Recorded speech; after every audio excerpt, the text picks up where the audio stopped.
Bien, ¿qué tal? Buenas tardes a todos. Vamos a dar continuidad entonces el día de hoy al curso de atención del paciente politraumatizado. El día de hoy nos va a corresponder ya la sexta sesión sobre la exposición y las técnicas de movilización y algunas palabras sobre el control de la hipotermia. Mi nombre es Willy Neumann, ya me he presentado varias veces. Soy instructor de la sugerencia Escuela de Emergencia, soy cirujano general y cirujano de trauma.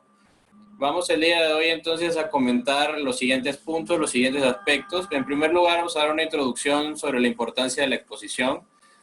Hablaremos sobre las maniobras de exposición en el paciente politraumatizado, específicamente algunos detalles que pudieran ser inclusive hasta muy básicos. Sin embargo, pues en la vida real, en la práctica, pues siempre se pasan por alto, ¿no? Sobre el retiro de la vestimenta y el retiro de otras prendas de determinados tipos de pacientes, ¿no?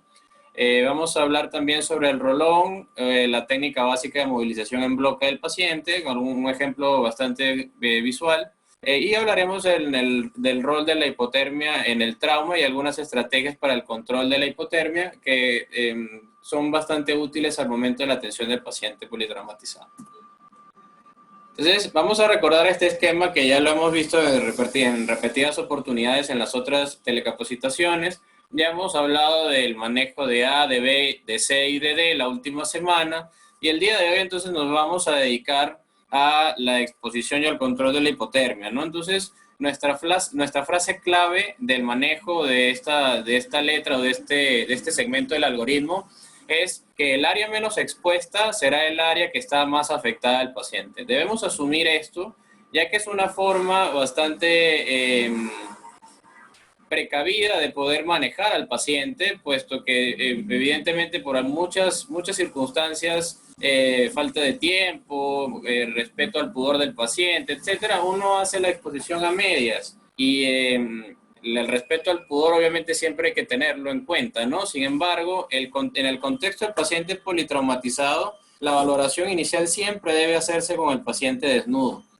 Esto porque podemos encontrarnos con bastantes sorpresas en sitios donde habitualmente no buscamos, ¿no? Entonces, al mantener al paciente desnudo durante la evaluación, logramos una identificación objetiva y una mayor descripción de las lesiones, sobre todo, por ejemplo, en los casos de heridas por arma de fuego. He tenido casos bastante anecdóticos de pacientes que han tenido traumatismos pélvicos por arma de fuego, donde en primera instancia pues, el paciente no tiene ningún signo evidente de sangrado o ningún signo evidente de traumatismo cuando llega al área de la emergencia. Sin embargo, cuando realizamos la exposición podemos encontrarnos heridas, inclusive hasta en los pliegues interglúteos, ¿no?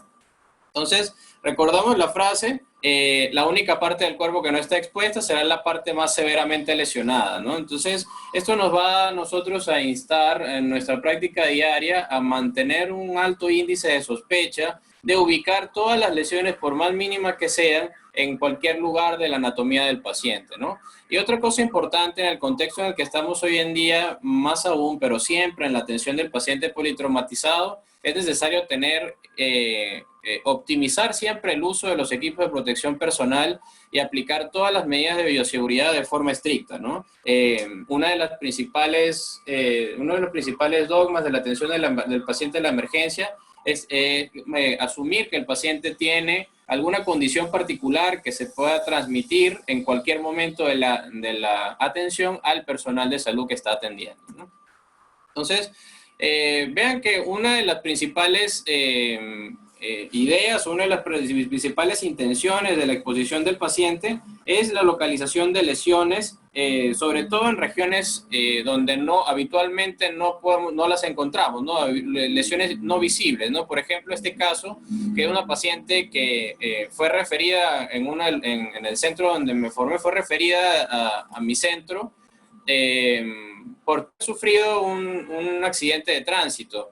Inicialmente la paciente había sido tratada porque tenía múltiples estigmas de trauma en la parte anterior del tronco y se había asumido pues que la paciente tenía solamente los signos que de hecho el personal que la refirió solamente manifestó como signos o estigmas de trauma todas las características del examen físico en la porción anterior del tronco.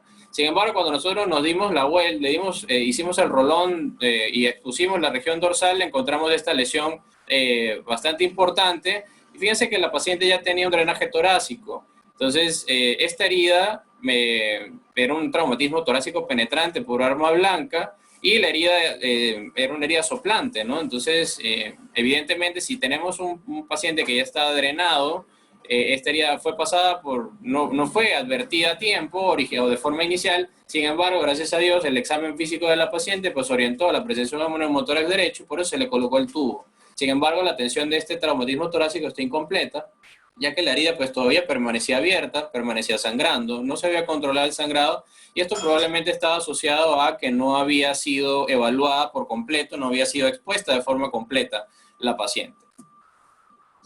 Para poder recordar la asignación adecuada de las tareas dentro del equipo de trauma, pues vamos a recapitular un poco la disposición del equipo propiamente, ¿no? Generalmente la persona que se encarga de la exposición del paciente es bien sea el personal de enfermería o el personal que está asistiendo a la atención médica del personal del staff inicial, ¿no? Entonces podemos tener, fíjense que en el color amarillo está el líder, ¿no? Que siempre el líder debe ubicarse a la cabeza del paciente. De todas maneras, dentro de la valoración del paciente, el resto del equipo se va a colocar alrededor de él y va a poder ejecutar el resto de las actividades que están pues, relacionadas con sus funciones, ¿no? Entonces, fíjense que la disposición del líder puede variar. Lo más importante, fíjense, el color, la imagen del color verde o que está medio azulita a la derecha del paciente. Fíjense que el personal de enfermería se va a encargar evidentemente del manejo de C en cuanto a la colocación de accesos venosos y la administración de los cristaloides y tomas de muestra, ¿no? Cristaloides de forma inicial, idealmente todo lo que corresponda a reanimación, pues se va a encargar el personal de enfermería de la administración, ¿no? Y fíjense también la administración de medicamentos para el manejo del dolor. Y dentro de la letra E está, pues evidentemente, la sección o el corte de la ropa, ¿no? Fíjense que esta disposición del equipo de trauma puede variar en la que, como había comentado inicialmente, el líder está pues localizado fuera del ámbito de atención inicial, sin embargo puede ubicarse en la cabecera del paciente en el caso de que requiera manejar la vía aérea, si es que la persona encargada de la vía aérea no ha podido manejarla de forma inicial, ¿no? Entonces fíjense que la disposición del equipo es fundamental para poder hacer un cumplimiento total de las distintas áreas de la valoración del paciente, ¿no? Fíjense que no solamente el personal de enfermería puede encargarse de la realización de los procedimientos de C, E y F. Cualquier otro miembro del equipo lo puede realizar, ¿no? Lo importante es hacerlo de forma sincronizada. Mientras uno de los miembros del equipo está realizando la cateterización de los accesos venosos, la otra persona puede estar culminando la exposición, ya que recordamos que la atención del paciente politraumatizado siempre debe ser simultánea, ya que es la estrategia que más tiempo nos ahorra y siempre y cuando obviamente contemos con el suficiente personal dentro del área en la que nos estamos desempeñando, ¿no? Entonces, las maniobras de E que vamos a enfocarnos el día de hoy va a ser el retiro de la vestimenta, cuáles serían las líneas de corte y la estrategia para los detalles para el retiro de la vestimenta. Hablaremos también sobre el retiro de los cascos, de sus distintas variantes, ¿no? Aunque el casco simple y el casco integral, y veremos la técnica relacionada a el rolón o la movilización en bloque del paciente. Entonces vamos a comenzar con el retiro de la vestimenta. El retiro de la vestimenta debería realizarse no con una tijera propiamente para cortar tela, sino pues evidentemente existe una tijera específica para ello, que es la tijera de extricación. Fíjense que las características de la tijera de extricación la hacen un dispositivo seguro para poder retirar la ropa del paciente sin generar ningún tipo de lesión, ¿no? Entonces, las características que hacen de este dispositivo seguro es, pues en primer lugar, la punta de la tijera es roma, y esto va a evitar, evidentemente, que mientras se desliza la tijera por debajo de la ropa, pues causar algún tipo de lesión, corte en el paciente, ¿no? Otra característica de la tijera que le da seguridad es la angulación que presenta en el lugar de la articulación de las dos ramas. Fíjense que esta angulación va a permitir que la tijera pueda ser introducida de tal forma que pueda desplazarse a lo largo de las distintas líneas de corte, ¿no? Que vamos a ver a continuación. Entonces, otra de las características del retiro de la vestimenta antes de comenzar con el corte es que lo primero que hay que hacer es que si realmente no hay que cortar la ropa, pues se puede retirar sin ningún problema, pues hacerlo, ¿no? La mayoría de los casos no implican pues mayor problema al momento de retirar la ropa. Sin embargo, sí hay situaciones, como vamos a ver más adelante, en las cuales necesitamos obligatoriamente realizar el corte de la ropa, ¿no? Entonces, esto se va a realizar con la tijera de estricación y al momento de realizar los cortes, fíjense las líneas que hay que seguir, ¿no? La vestimenta, vamos a dividir, por ejemplo, la porción superior, la parte superior de la ropa, debemos hacer la distinción entre lo que son las camisas y los polos, ¿no? Las camisas que tienen botones o que tienen cremalleras, habitualmente podemos utilizar esa línea de cremallera o de botones como para ya un corte previamente realizado, ¿no? Entonces no es necesario cortar sobre los botones ni sobre la cremallera para poder abrir la camisa. Sin embargo, sí es necesario cortar sobre la línea anterior de las mangas, ¿no? A diferencia de lo que sucede con los polos, en los cuales hay tres únicas líneas de corte, que es la línea central, la línea media y las dos líneas anteriores de los miembros superiores, ¿no? En lo que respecta al pantalón, lo que hay que recordar respecto al pantalón es que pues, si la persona tiene cinturón o tiene una correa, no podemos cortar la correa. Lo ideal es retirar el segmento de la correa para poder cortar el pantalón por las dos líneas anteriores que le corresponden, ¿no?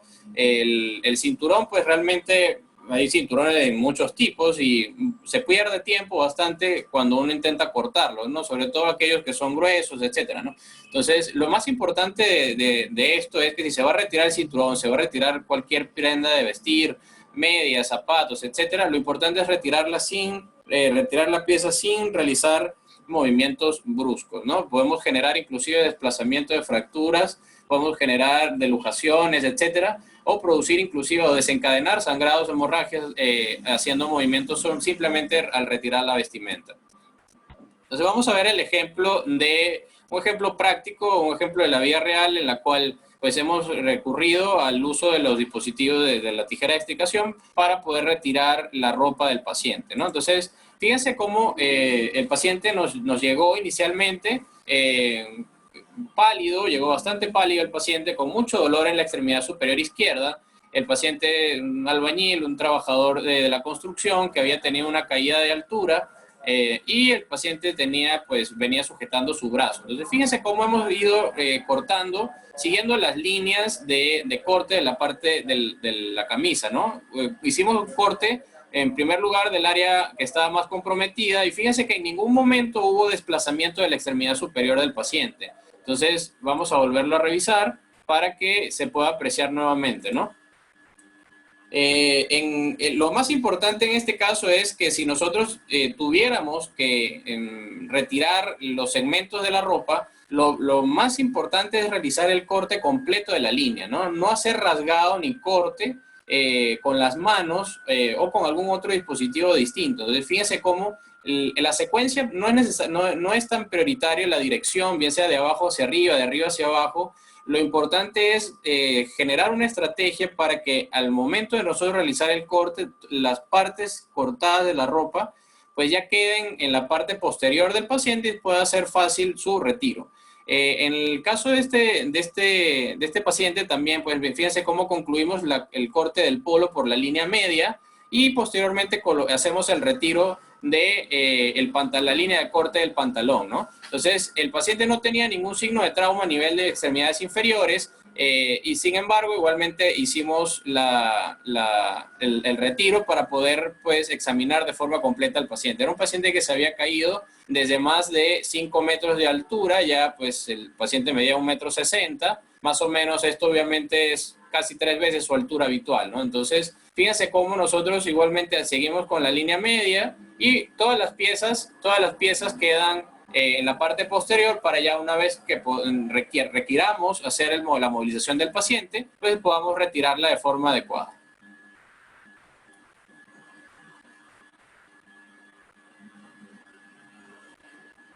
En los casos de los zapatos o las botas o cualquier otra prenda que adicionalmente haya necesidad de retirar, es necesario recordar que previamente debe inmovilizarse tanto hombros y pelvis cuando haya que remover la camisa, el pantalón, los zapatos o alguna otra prenda de vestir, ¿no?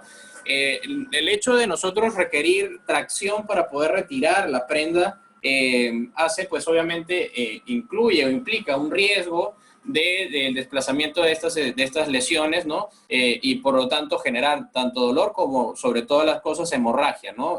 Un desplazamiento inadvertido de una fractura abierta puede generar inclusive el desplazamiento de un segmento óseo que pueda producir inclusive una lesión vascular, ¿no? O bien sea una lesión que ya ha generado coágulo, se ha controlado el sangrado de forma espontánea, pues al momento de hacer la movilización también pudiéramos generar el sangrado, ¿no? Y pues obviamente todas las connotaciones que eso trae, ¿no?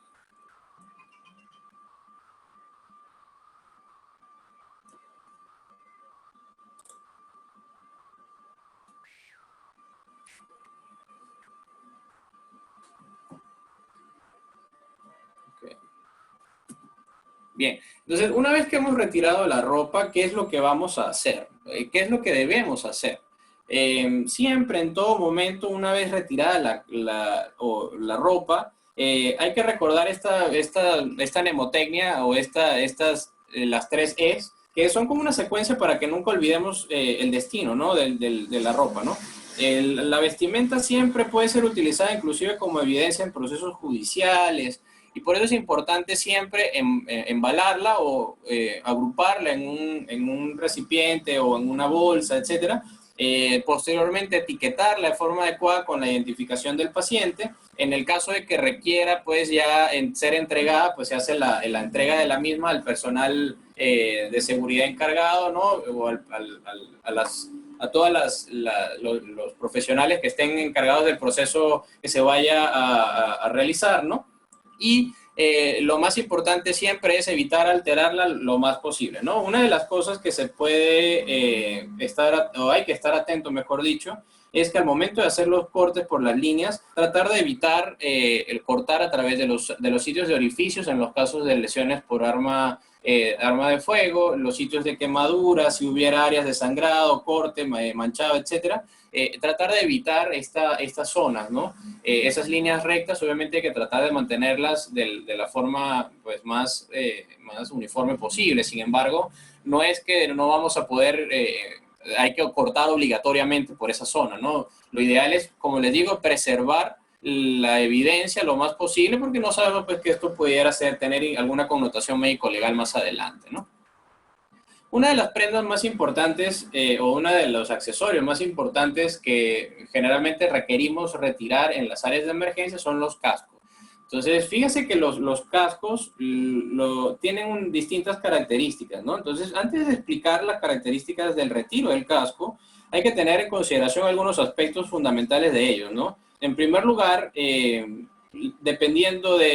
han hecho varios estudios de epidemiológicos sobre el mecanismo o la biomecánica de los traumatismos en los pacientes con accidentes, sobre todo en vehículos de dos ruedas, motocicletas, bicicletas, etcétera, portadores de casco, ¿no? Entonces, en varios de esos estudios se ha calculado pues, la probabilidad de impacto en las distintas áreas que cubren el casco, ¿no? Entonces, generalmente las personas que van en motocicleta, en bicicleta, etcétera, tienen una mayor predisposición o posibilidad de contactar en la parte anterior del casco, ¿no? Obviamente, ¿no? La mayoría de las colisiones o choques son frontales. En los casos de las colisiones frontales, fíjense que si hacemos la sumatoria, más del 60% afecta la porción superior e inferior de la porción anterior del casco, ¿no? Entonces, fíjense que los cascos lo dividimos en dos, ¿no? Los cascos integrales son aquellos que tienen protección facial, los cascos simples son aquellos que no la tienen. Entonces, fíjense que el retiro del casco es una de las estrategias fundamentales y que no debe demorarse al momento de la valoración del paciente, ya que pues los impactos los traumatismos asociados a esta zona, a la porción anterior de la cabeza, pues pueden generar o pueden representar un compromiso potencial de la vía aérea. Entonces, el hecho de que el paciente tenga el casco no lo exonera o no evita el 100% de las probabilidades de generar algún tipo de lesión de la región facial o la región maxilofacial, ¿no? Entonces, si hubiera una lesión a este nivel, fíjense que el acceso a la vía aérea de forma inicial con el paciente con el casco puesto, pues es técnicamente imposible, ¿no? Entonces, realmente el retiro del casco es muy importante y no debe retrasarse para poder garantizar un adecuado manejo de la vía aérea en el caso de que el paciente lo requiera, ¿no? Entonces comenzamos con las maniobras de retiro del casco. En primer lugar vamos a comenzar con el retiro del casco simple. El retiro del casco simple es una pieza pues, que no tiene cobertura del área facial y básicamente para el retiro se requieren 2 miembros únicamente del equipo de trauma, ¿no? Entonces el retiro del casco simple, en primer lugar, el primer miembro del equipo va a mantener el cuello, como observan ustedes, va a mantener el cuello en posición fija, ¿no? Utiliza los pulgares a nivel del maxilar inferior y el resto de los dedos lo ubica en la porción lateral hacia el lateral posterior del cuello, ¿no? Entonces, el segundo miembro del equipo está a la cabeza del paciente y va a sujetar el casco, en primer lugar, de forma lateral y lo va a traccionar en sentido cefálico, ¿no? Puede realizar una apertura del casco para poder garantizar que no haga tracción, no transmita la tracción a la cabeza del paciente. El hecho de lateralizar, de abrir el casco, pues permite la salida del casco de forma más sencilla y así se evitan las lesiones adicionales, ¿no? Durante la extracción. Entonces, fíjense que es un movimiento en una sola dirección, no hay que hacer movimientos ni hacia arriba ni hacia abajo, simplemente es un desplazamiento hacia atrás del casco una vez que se ha abierto por los laterales, ¿no? En el casco, fíjense aquí observamos el retiro del casco en la parte, de otra forma, ¿no? Al momento de hacer el retiro del casco, hay veces que los cascos son bastante gruesos o amplios, por lo tanto, al momento de retirar el casco va a quedar un espacio en la parte posterior de la cabeza del paciente. Entonces, fíjense cómo en este caso que el casco es bastante grande y bastante grueso, la parte plástica posterior, fíjense que el movimiento es exactamente el mismo, existe un movimiento de retiro hacia la parte hacia atrás. Sin embargo, para poder garantizar un adecuado retiro del paciente, del casco del paciente, hay un giro de 45 grados hacia arriba para poder terminar de retirar el casco, sea más cómodo el retiro, ¿no? Fíjense que en este caso queda el espacio en la parte posterior de la cabeza del paciente y nunca, en ningún momento, se deja de mantener la inmovilización cervical.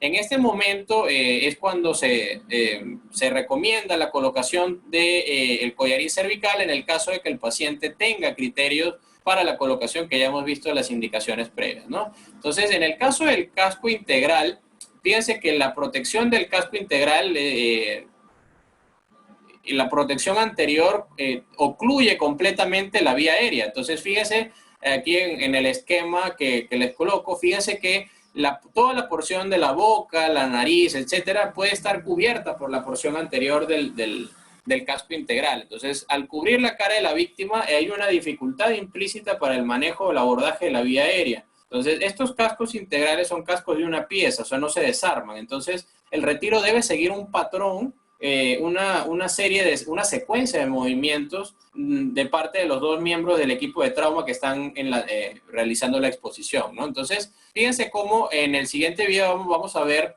la secuencia, ¿no? Entonces, fíjense que el primero de los miembros inicialmente mantiene la inmovilización de la cabeza y de los hombros, mientras que el otro miembro va retirando el visor, el protector y la correa de sujeción de la parte inferior de la cabeza.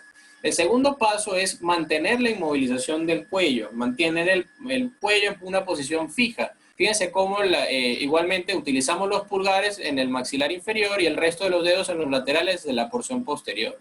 Una vez que ya se ha logrado el control el cuello y de la cabeza del paciente, el primer miembro se desplaza hacia el casco y sujeta el casco de tal forma puede ser así como lo observan en la parte anterior o en la parte lateral inclusive, y hace el movimiento que observaron. En primer lugar va a ser un movimiento hacia abajo y después hacia arriba. Es un movimiento como en zigzag.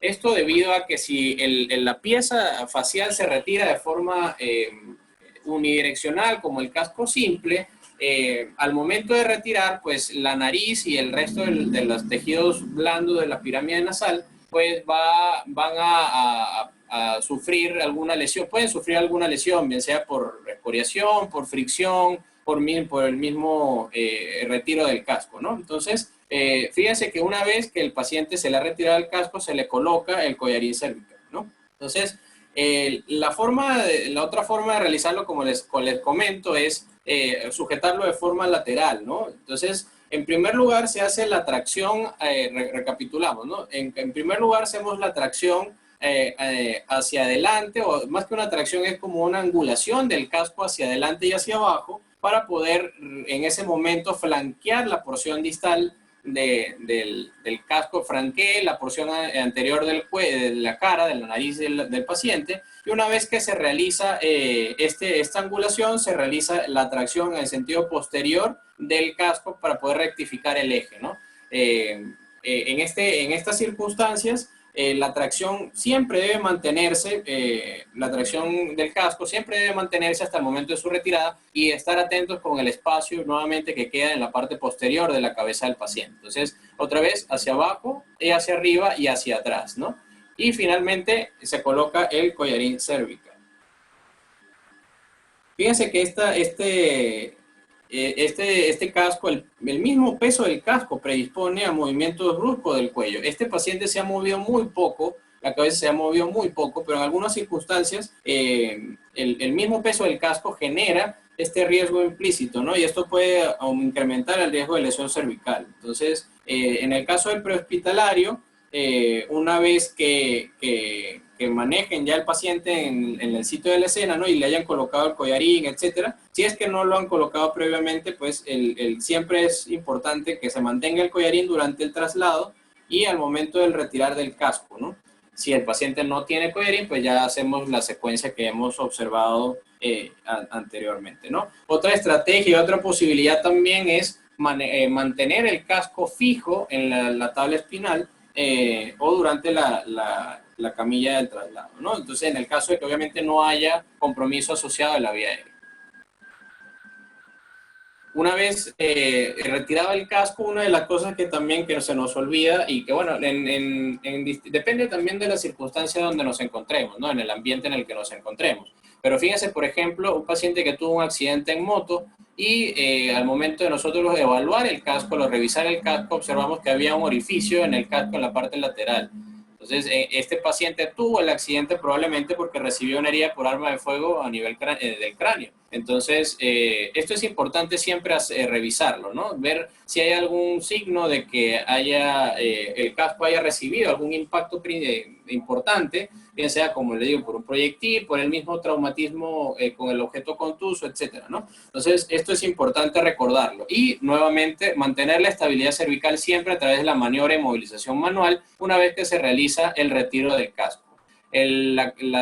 Si no tiene el paciente collarín, se le coloca en este momento y posteriormente pues se coloca la cabeza en la superficie donde se encuentra, donde se esté desplazando al paciente. La maniobra que vamos a discutir, que ya es bastante conocida por todos, es la maniobra de Rolón o el movimiento, la movilización en bloque. Entonces, fíjense que dentro del movimiento, dentro de la movilización en bloque es necesario pues familiarizarnos un poco con la tabla espinal, ¿no? Entonces, fíjense que la tabla espinal podemos encontrarla en distintas formas, distintas características, ¿no? Entonces, fíjense que a la izquierda, perdón, de la diapositiva encuentran dos tablas espinales comunes, ¿no? De observar en general para el traslado del paciente. Entonces, fíjense que el primer modelo, el modelo rojito, fíjense que tiene una forma angosta, o sea, se angosta en la porción inferior. Entonces, esto nos permite tener, pues, una cierta disposición de dónde va la cabeza y dónde van los pies, ¿no? Entonces, fíjense que todas las tablas espinales tienen múltiples orificios y tiene esta particular tabla espinal tiene un orificio en la porción central para garantizar o para favorecer, mejor dicho, la sujeción de los miembros inferiores, ¿no? Esta tabla roja es completamente plana, entonces, pero fíjense el modelo de la derecha, que es otro modelo distinto, el amarillo, es completamente rectangular, o sea que aquí ya no hay una disposición particular de dónde va la cabeza, dónde van los pies, realmente se puede utilizar de cualquiera de las dos formas, se pueden utilizar de forma indiferente y es ligeramente cóncava hacia la espalda del paciente, o sea, no es completamente plana. Entonces, hay otras variantes también de dispositivos, ¿no? Que se utilizan como de formas de manejo prehospitalario, pero habitualmente nosotros vamos a encontrar en el entorno hospitalario estos dispositivos de forma común, ¿no? Entonces, lo más importante de recordar, ahorita vamos a ver cómo es la técnica, dónde colocamos las manos y demás. Una de las cosas importantes para recordar es que el paciente no debe permanecer mucho tiempo sobre la tabla espinal sin ser movilizado. Esto a veces aplica cuando hay áreas pues obviamente de emergencia donde no hay camas, donde está colapsado el ambiente, etcétera, ¿no? Otros países, otros estados, etcétera, ¿no? Entonces, hay sitios donde alta referencia de pacientes politraumatizados, donde, pues, lamentablemente el paciente permanece durante tiempo prolongado en estas estructuras rígidas. Entonces, fíjense que en 2 horas, ya básicamente en 2 horas, es el punto de corte para nosotros decir, pues, que la presión que se está generando sobre los capilares puede generar zonas de úlceras por presión, ¿no? Entonces, ya al pasar 2 horas, el cuerpo, el peso del paciente, el peso del individuo, va a generar pues la oclusión de estos capilares sanguíneos que tienen una presión interna de no más de 25 a 30 milímetros de mercurio, y esto va a generar obviamente lesiones por isquemia de la piel. Entonces, si el paciente es más delgado, tiene mayor prominencia ósea, obviamente, y mientras mayor sea el tiempo de la posición en la que se encuentra el paciente, pues estas lesiones van a ser mucho más graves o mucho más evidentes, ¿no? Entonces, fíjense que en este caso la movilización la vamos a basar básicamente en 4 puntos principales, ¿no? El primer punto es la cabeza. La persona encargada de la cabeza siempre debe estar dirigiendo la movilización. Esto es una de las cosas que es importante recordar, ¿no? Hay veces que cuando estamos atendiendo a los pacientes, hay más de una persona que cuentan 3 personas, 2 personas, hay distintas voces. Siempre el que está en la cabeza es el que dirige la movilización. Y esto porque obviamente el riesgo de movilización, del riesgo de daño de la columna cervical es importante. Entonces, si hay una sincronía entre el movimiento del tronco, el movimiento del cuerpo, el movimiento de la cabeza, evidentemente va a ocurrir una lesión iatrogénica de la médula espinal. Entonces, fíjense que la primera persona del equipo se sujeta a la cabeza, se ubica en la cabeza, y los otros miembros del equipo se ubican a lo largo del cuerpo, ¿no? Entonces, fíjense que la mano del miembro 2 se ubica a nivel de los hombros, la mano derecha, la mano izquierda del miembro 2 se ubica a nivel de la pelvis, la mano derecha del miembro 3 se entrecruza con la mano izquierda del miembro número 2, y la mano izquierda del miembro 3 se ubica a nivel de las rodillas o de la porción inferior de las piernas, ¿no? El movimiento de rotación, se realiza el movimiento de rotación hacia las personas que están, en dirección de las personas que están intercruzando sus brazos, ¿no? Y un miembro adicional, que puede ser el líder o cualquier otra persona, retira en ese momento la tabla espinal. En el caso de que haya necesidad de colocar la tabla espinal al momento de hacer la movilización, pues la persona que está por fuera propiamente el proceso de rotación, introduce la tabla espinal mientras el paciente se mantiene sobre su costado, ¿no? Entonces, al momento de la introducción de la tabla, pues una vez que se coloca la tabla de forma adecuada, ya en ese momento se hace el movimiento inverso al que se realizó inicialmente para poder colocar nuevamente al paciente sobre la tabla espinal. Vamos a ver un ejemplo práctico, un ejemplo de la vida real. Esta paciente fue extraída, fíjense que tenía está sobre un colchón, y en este caso, pues lo que se va a realizar es la colocación de la tabla espinal para hacer una movilización, ¿no? Entonces, fíjense cómo hay un miembro del equipo prehospitalario controlando la cabeza, el miembro 2 tiene sus brazos a nivel del hombro, que es un punto de apoyo, y el otro punto de apoyo a nivel de la pelvis, y el miembro 3 hace lo mismo en la pelvis con su mano derecha y con la mano izquierda a nivel, en este caso, los tobillos. Fíjense que se hace el movimiento en dirección hacia los operadores, y una cuarta persona coloca o introduce la tabla espinal por debajo de la paciente. Posteriormente, nuevamente de forma sincronizada, se hace el retorno de la paciente a la posición habitual sobre la camilla, ¿no?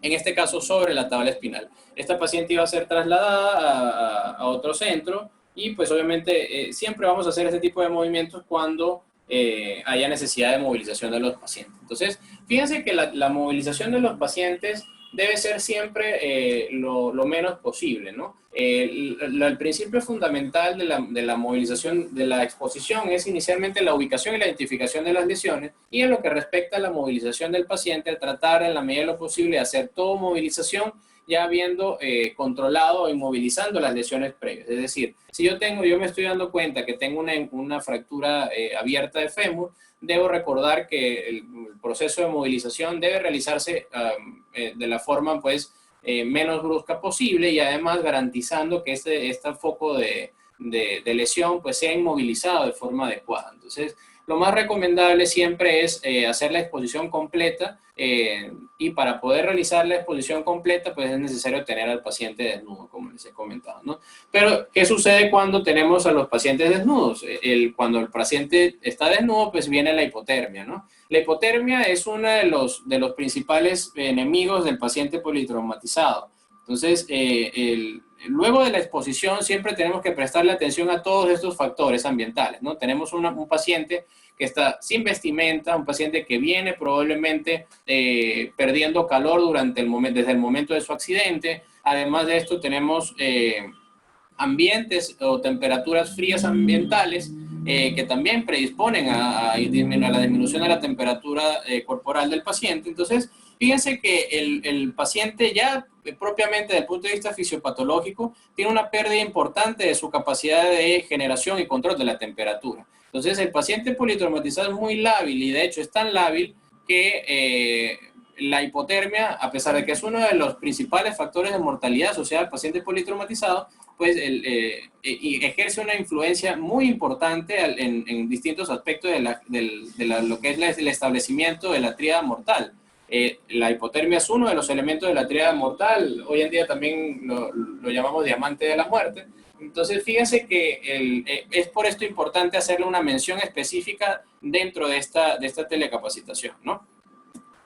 Entonces, dentro del manejo de la hipotermia, pues vamos a analizar algunos factores, ¿no? En primer lugar, una vez que nosotros tengamos al paciente politraumatizado ya expuesto, tenemos que recordar, en primer lugar, cubrirlo, ¿no?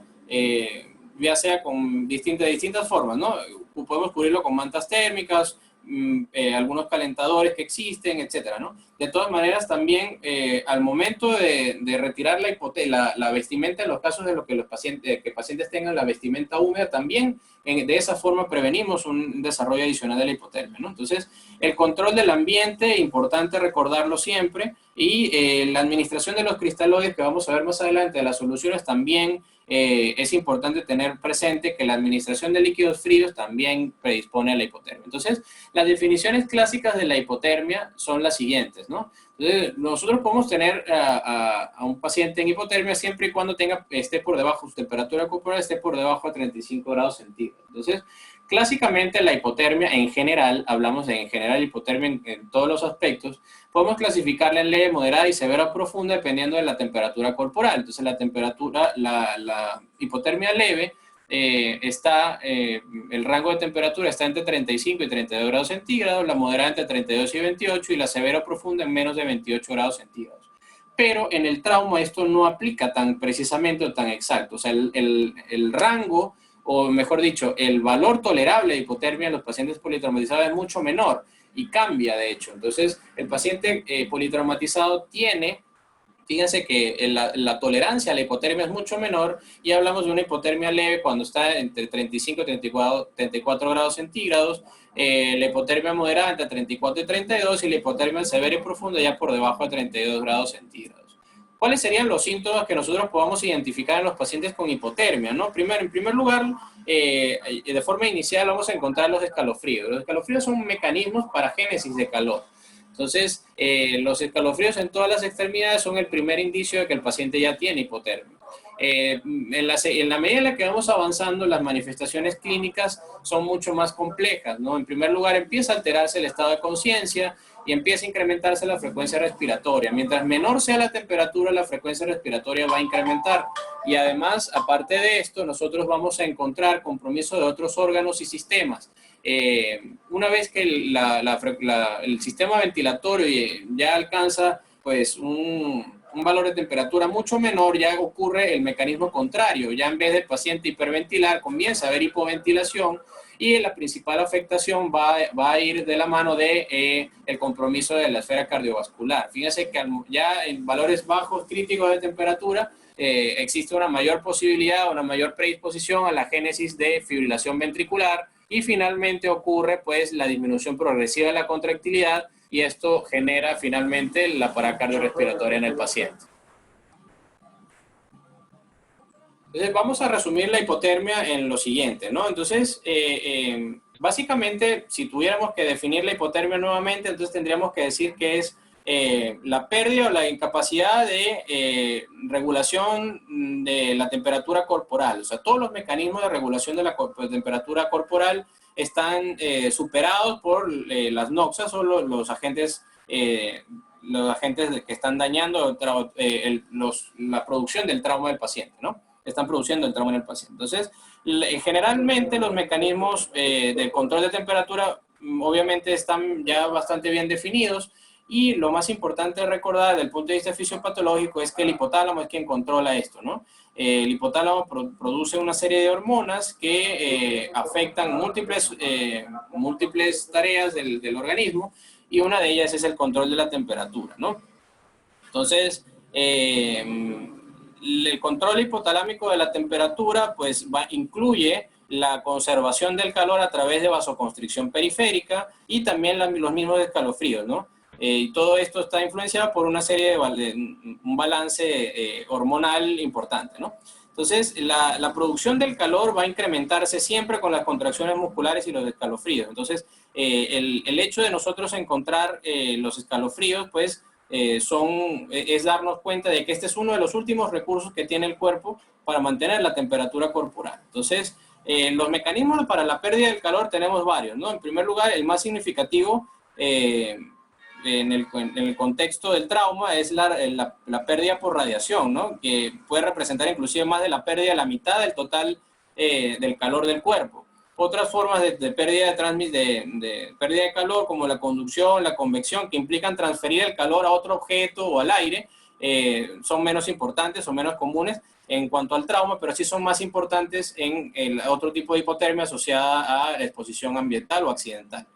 La pérdida del calor va a ser progresiva y va a ser rápida. Y el establecimiento de la hipotermia pues va a generar en poco tiempo la afectación de los distintos órganos y sistemas, ¿no? Entonces vamos a encontrar trastornos cardiovasculares, trastornos en el sistema nervioso central.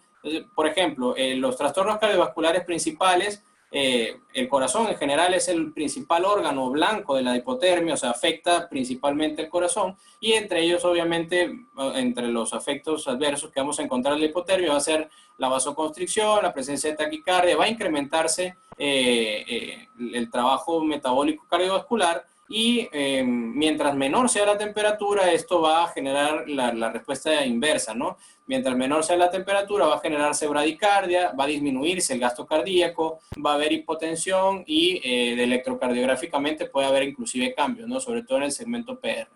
En lo que respecta a los trastornos respiratorios, vamos a encontrar que la ventilación espontánea siempre va a disminuir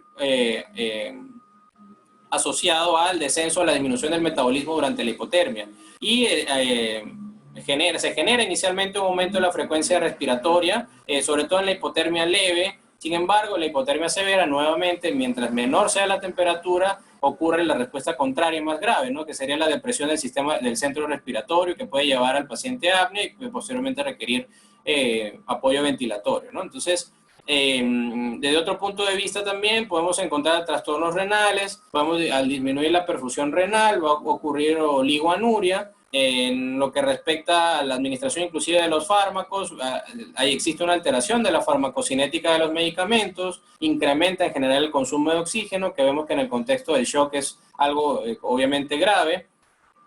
Y bueno, en general pues observamos todos estos efectos adversos, ¿no? También podemos encontrar a nivel gastrointestinal efectos relacionados pues con la disminución del metabolismo hepático principalmente y del flujo sanguíneo a nivel de este órgano y disminución en general de la circulación esplácnica. Entonces, fíjense que es curioso en lo relacionado al sistema nervioso central, la hipotermia se ha descrito que tiene un factor, es una situación que produce neuroprotección. Sin embargo, pudiera ocurrir daño asociado al sistema nervioso central mientras cada vez menor sea la temperatura, ¿no? Entonces, vamos a basarnos en este esquema para continuar la explicación, ¿no? Básicamente es importante recordar los factores de riesgo, ¿no?, que tenemos para el paciente con trauma, ¿no? Mientras el paciente tenga una mayor edad, el paciente tenga edad avanzada, el tiempo de exposición ambiental, el uso de drogas o intoxicación, por ejemplo, intoxicación por alcohol, etcétera, ¿no? Si el paciente tiene sepsis o está asociado a un proceso séptico adicional, sobre todo aplica esto para aquellos, en el paciente politraumatizado el shock séptico de no es muy raro, ¿no? Entonces, quizás el típico paciente politraumatizado con sepsis puede ser el paciente que tiene una lesión intestinal inadvertida, pero ya eso ha pasado varios días desde que el paciente no ha sido pues identificada la lesión intestinal de forma adecuada, ¿no? Pero desde el punto de vista en general, el paciente politraumatizado también tiene factores de riesgo asociados al trauma craneoencefálico, ¿no? Por la disregulación hipotalámica que puede generar el traumatismo, efectos de masa, incremento de la presión intracraneal, etc. El paciente en shock también, obviamente, la pérdida sanguínea disminuye, la temperatura es una dualidad mortal, el shock asociado a hipotermia, y los factores iatrogénicos que vamos a hablar más adelante, ¿no? Dentro de los factores más importantes que tenemos que recordar es que el tratamiento, el manejo propiamente de la hipotermia va a tener distintas etapas, ¿no? Bueno, antes de comenzar con el tratamiento de la hipotermia, quisiera hacer mención sobre la influencia de la hipotermia en la coagulopatía, ¿no? Entonces, básicamente la coagulopatía es otro de los elementos de la tríada mortal y es de particular importancia en el paciente hipotérmico. ¿Por qué? Pues básicamente porque la hipotermia altera la coagulación de distintas formas. En primer lugar, genera está asociada a trombocitopenia, sobre todo asociada al secuestro hepatoesplénico y también a la supresión medular, consecuencia secundaria a la hipotermia, ¿no? Entonces, además, la hipotermia interfiere propiamente en la cascada de coagulación. Se ha descrito trombosis asociada a hipotermia prolongada y esto pues están implicados fenómenos de hemoconcentración, éstasis vascular, disminución del flujo, el incremento de la viscosidad, todo esto está relacionado con la hipotermia. Y múltiples estudios nos dicen que la hipotermia incrementa la mortalidad del paciente, sobre todo si está el paciente en etapas avanzadas del manejo del accidente, ¿no? Si tenemos un paciente que tiene ya horas o bastante tiempo o con un sangrado importante, ya el shock cada vez se hace más irreversible y demás, este paciente, si además de eso le sumamos que está hipotérmico, pues obviamente la mortalidad se incrementa muchísimo más. Entonces, dentro de las medidas o dentro de la forma del manejo del paciente con hipotermia, vamos a tener distintas estrategias, ¿no? Las estrategias principales las he resumido en este esquema. Vamos a tener en primer lugar las estrategias relacionadas con la resucitación, ¿no? Que son ya algunos detalles particulares sobre el manejo de este tipo de pacientes hipotérmicos que necesitan reanimación. Además de esto tenemos otras estrategias. Las otras estrategias son las estrategias de recalentamiento, que son tres básicamente: la estrategia de recalentamiento pasivo, la estrategia de recalentamiento activo periférico, la estrategia de recalentamiento activo central, y finalmente las estrategias o medidas de soporte. Entonces, algunos aspectos interesantes o importantes relacionados con la resucitación en los pacientes con hipotermia, pues importante darnos cuenta o recordar que la detección del pulso va a ser mucho más difícil, ¿no? En general, la palpación del pulso pues es complicada, y en estos casos, si tenemos o disponemos de algunas otras herramientas como la ecografía, que está siendo descrita en varios estudios para la localización del pulso, sin que esto evidentemente retrase la reanimación cardiopulmonar, ¿no? Es posible que la ecografía permita identificar justamente pues la presencia de pulso, ¿no? A través del ecodoppler. Sin embargo, pues recordar que el uso de la ecografía no debe retrasar las maniobras de reanimación cardiopulmonar, ¿no? Entonces, algunas otras cosas que es importante tener presente es utilizar los distintos medicamentos o las drogas por encima de los valores mínimos de temperatura, ¿no? Obviamente, la farmacocinética de los medicamentos se altera, por lo tanto el uso de adrenalina debe garantizarse cuando la temperatura ya está por encima de 32 grados centígrados.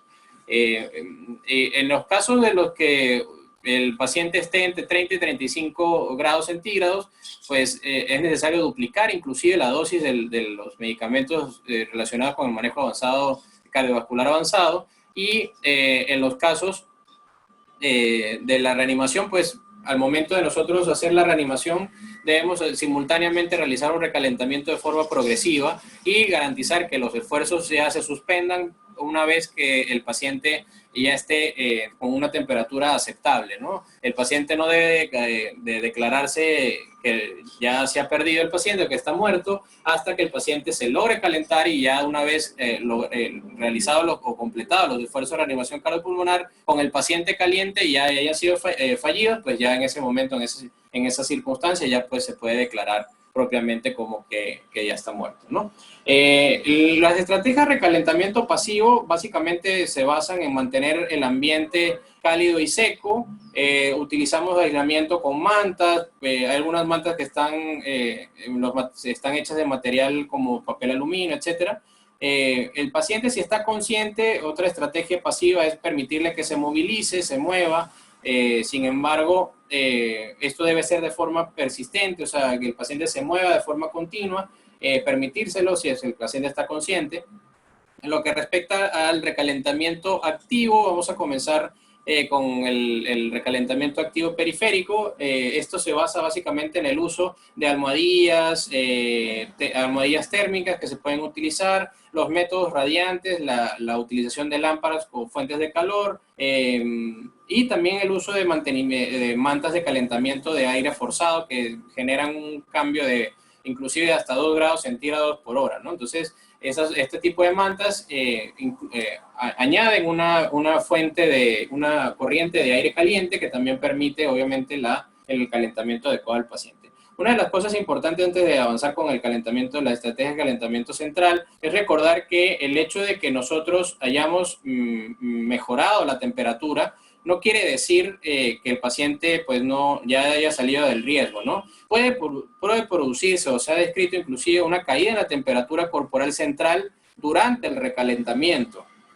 Y esto obviamente es por la reversión de la vasoconstricción, o sea, ocurre al momento de recalentar de forma progresiva al paciente, ocurre una vasodilatación periférica, y esto puede realmente comprometer realmente no de forma significativa, pero sí puede alterar la temperatura del paciente. Entonces es necesario hacer las maniobras de forma secuencial, ¿no?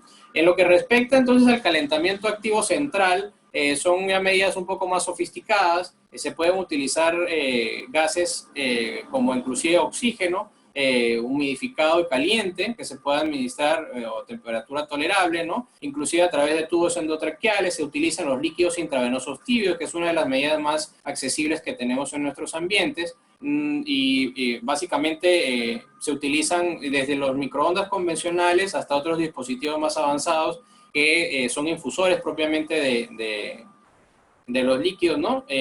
Como por ejemplo uno que se llama Level 1. También se puede utilizar si es que el paciente tiene indicación quirúrgica inclusive, y si no, también puede ser una consideración para este tipo de casos, la realización de lavado peritoneal o drenaje o lavado torácico, o lavado intrapleural e introducción de cristaloides calientes a través de dos drenajes torácicos. Y bueno, el último de las maniobras, que es la más avanzada, obviamente es la circulación extracorpórea, ¿no?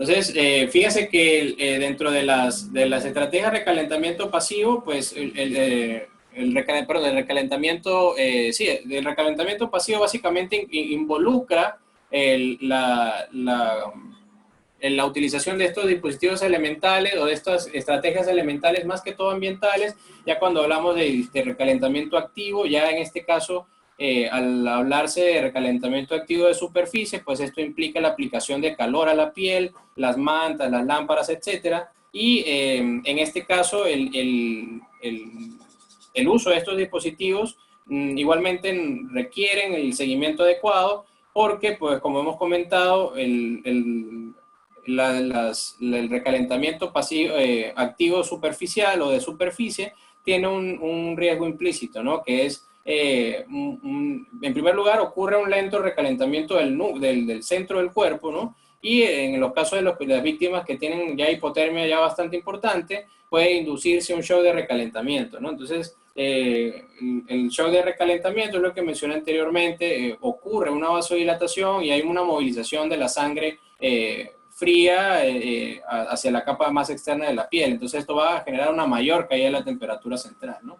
De todas maneras, el manejo de la temperatura de forma más avanzada y la forma más atractiva realmente, la forma más útil o más eficiente para el recalentamiento del paciente es el uso de las estrategias centrales. Entonces, el recalentamiento de este tipo de esta estrategia de recalentamiento, pues va a garantizar que los órganos principales estén adecuadamente perfundidos, ¿no? Y que su demanda metabólica sea adecuadamente satisfecha.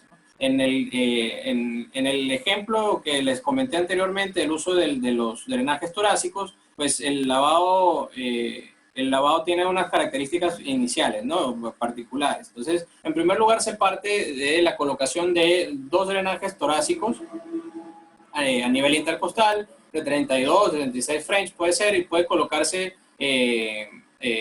a través de ellos se utilizan cristaloides calentados a 40 grados centígrados, entre 38 y 40 grados centígrados. Se utiliza un calentador de líquidos si es que hubiera disponibilidad para bombear los líquidos con presión a través del tubo, de uno de los tubos. Generalmente se utilizan dos tubos, un tubo anterior y otro posterior para realizar la recolección del líquido que se infunde, ¿no? Entonces, se puede conectar inclusive a autotransfusores o dispositivos comerciales como el Pleurovac para poder permitir un vaciado continuo del líquido que nosotros estamos administrando. Entonces, otra alternativa también pudiera ser la colocación de un tubo de drenaje torácico, un conector en Y, ¿no? Y se administran bolos que permitan una permanencia del líquido dentro de la cavidad pleural de por lo menos 2 minutos. Entonces, fíjense cómo más o menos nosotros podemos encontrar distintas estrategias, ¿no? Para mantener al paciente lejos o fuera de la hipotermia, ¿no? Cada una de las estrategias va a tener una tasa de recalentamiento estándar, ¿no? Desde la más elemental, el mismo temblor, los escalofríos, pueden incrementar o mejorar la temperatura en un grado centígrado, más o menos, 1 o 2 grados centígrados, a diferencia del cambio que genera inclusive un lavado peritoneal o un lavado torácico, que puede incrementar entre 3 y hasta 6 grados centígrados por hora la temperatura corporal central, ¿no? Entonces, el manejo de estas estrategias es importante recordarlo. para poder evitar la progresión del paciente hacia la tríada de la muerte. Estos son algunos ejemplos de dispositivos que se pueden utilizar para el calentamiento activo del paciente, ¿no? Los microondas, en los microondas obviamente lo utilizamos para calentar los cristaloides. No podemos calentar otro tipo de soluciones, ¿no? Por ejemplo, hemoderivados, evidentemente porque generamos hemólisis.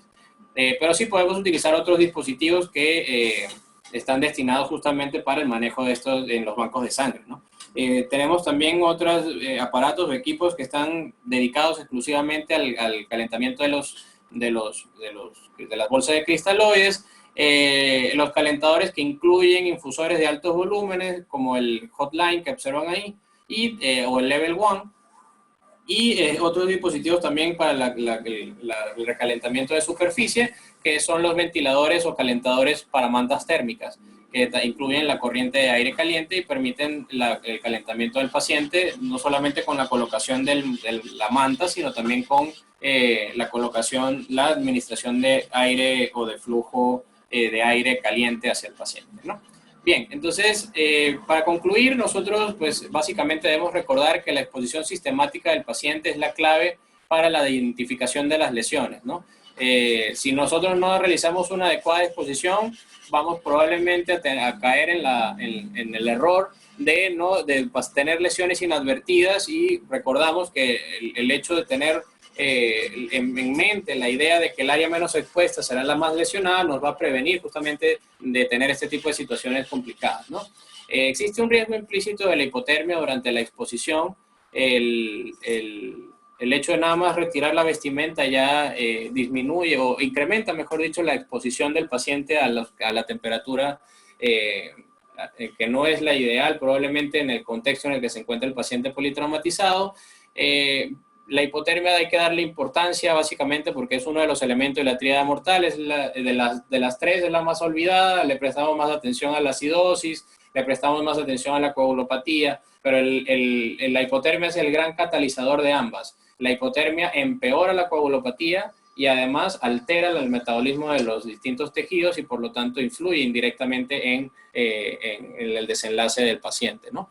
Y la mejor forma de controlar la hipotermia es la prevención, utilizando las medidas elementales como el control ambiental, la utilización de las mantas térmicas, la utilización de cubrir al paciente simplemente al momento de realizar el retiro de la vestimenta, y ya pues las otras estrategias más avanzadas que van a depender de la severidad del estado del paciente.